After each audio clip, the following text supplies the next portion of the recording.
des honorables, il n'y a que ces précisions-là à faire. Tout à l'heure, Abbas Fall a expliqué que nous avons une pleine conscience et une pleine maîtrise de ce qui nous attend. Et ce qui nous attend, tout à l'heure, Honorable Abamba l'a expliqué, c'est le mandat complet et entier que nous a donné le peuple en choisissant d'amener 82 députés dits de l'opposition au niveau de l'Assemblée nationale. Et ce mandat-là, il n'est autre que ce que nous avions promis pendant la campagne. Ce que nous avions dit que cette césure qui existait dans ce que l'on appelle l'initiative des lois, parce que dans l'histoire politique du Sénégal, l'initiative des lois a toujours été laissée au pouvoir exécutif. Mais on a bien dit la won nina. Aujourd'hui, le Parlement, à travers les députés de Yewwi Askan Wi, prendra l'initiative des lois à travers un certain nombre de propositions de loi. Et je ne vais en citer que quelques-uns parce que nous en avons pour revenir auprès de vous, pour les présenter, les exposer, pour mieux faire comprendre le sens du mandat que nous sommes en train d'exécuter. On a dit d'abord ce que d'histoire récente on avait réalisé à travers le code consensuel et sur lequel des tailleurs sont revenus, des destructeurs sont revenus pour qu'on ne sache plus à quoi ressemble notre code électoral.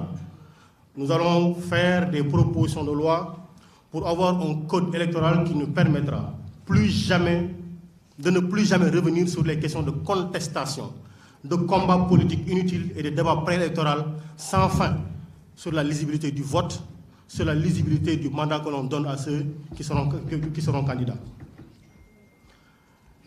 Je précise, quelqu'un s'est pensé plus intelligent que nous tous en disant que si on amène ici une loi pour voter contre, être pour ou contre l'homosexualité, nous n'allons pas voter. Ce n'est pas ça le débat. C'était très intelligent, son idée a été très lumineuse, mais nous avons bien vu le tuyau. Ce n'était pas ça le problème. Le problème, c'est qu'il y a une disposition légale qui n'est pas précise sur la criminalisation de l'homosexualité.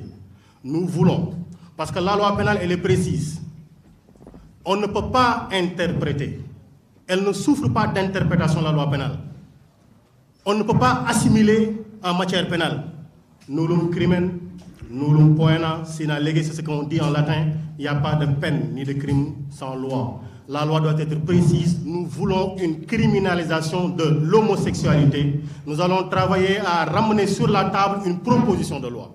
Et comme c'est dit tout à l'heure, au niveau de la conférence des présidents, ils en ont 7. Nous en aurons 7. Quand la loi ne passera pas, le président de l'Assemblée nationale, celui que j'appelle le commandant président de l'Assemblée nationale, devra trancher. Il tranchera par oui ou par non. Ce que l'autre a refusé de faire, lui, il le fera. Il dira oui ou non. Et ce sera clair. On saura qui a été pour ou qui a été contre. La loi sur le terrorisme. Cette loi-là, nous allons la revisiter. Nous la ramènerons sur la table de l'Assemblée nationale. Nous tous, nous avons des préoccupations sécuritaires. Personne d'entre nous ne veut que sa famille ne soit exposée. Personne d'entre nous. Et c'est l'occasion pour nous encore de dire oh combien merci à l'armée nationale qui, pendant que nous dormons, est debout sur les frontières du pays. Mais nous dire une loi sur le terrorisme, alors qu'elle ne sert qu'à arrêter des opposants, elle ne sert qu'à arracher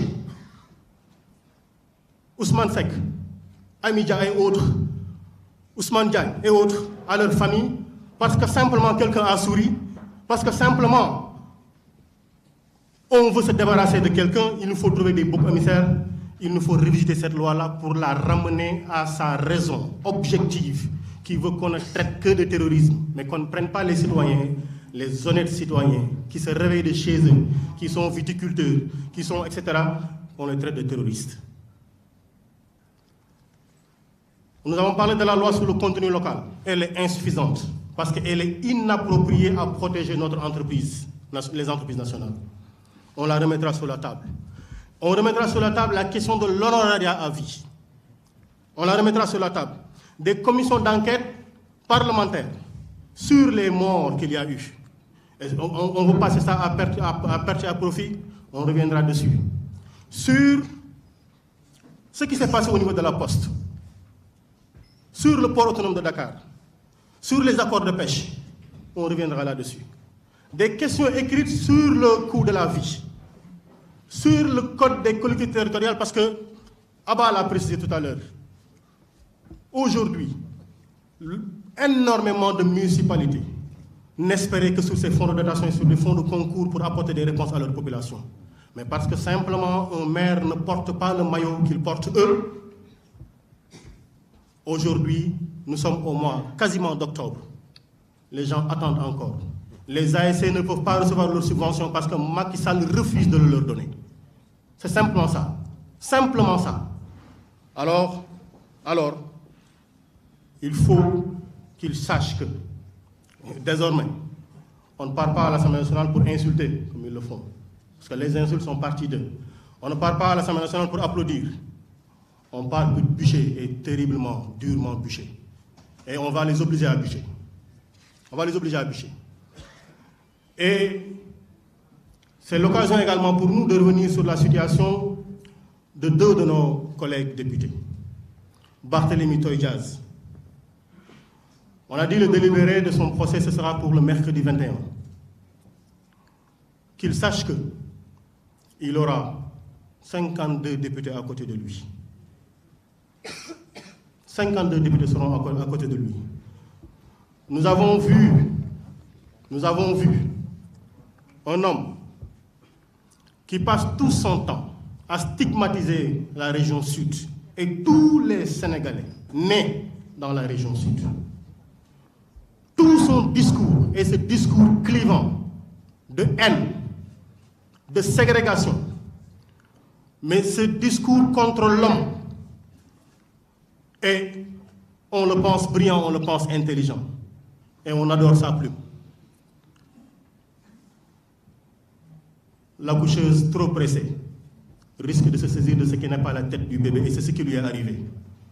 En voyant le bonnet de Alphonse Sambou, il a rapidement parlé, comme il le fait d'habitude, en assimilant ce beau bonnet de la culture de la région sud à un bonnet de la rébellion. Et après, il s'est évertué en écrivant, en réécrivant, en réécrivant, en écrivant sans cesse pour se justifier. Mais la couleuvre est trop grande pour passer, et il devra en répondre. Et on espère cette fois-ci que le tailleur constitutionnel, redevenu ministre de la Justice, laissera la justice faire son travail. Parce qu'on l'a suffisamment protégé, ce monsieur-là, qu'il réponde de son insulte à la culture sénégalaise, qu'il réponde de son discours anti-humaniste, ce discours ségrégationniste, qu'il en assume les conséquences. Voilà les propos que nous voulions tenir. Nous ne voulons pas être plus longs que cela. Merci beaucoup. Je fais une dernière précision. Le secrétaire général de l'Assemblée nationale est à la retraite. C'était juste une précision complémentaire pour qui comprend. Merci beaucoup. Merci beaucoup. Maintenant, nous allons prendre 4 questions selon Adietala. Il y a une femme qui voulait prendre la parole. Oui. D'abord, Wanyang. Oui,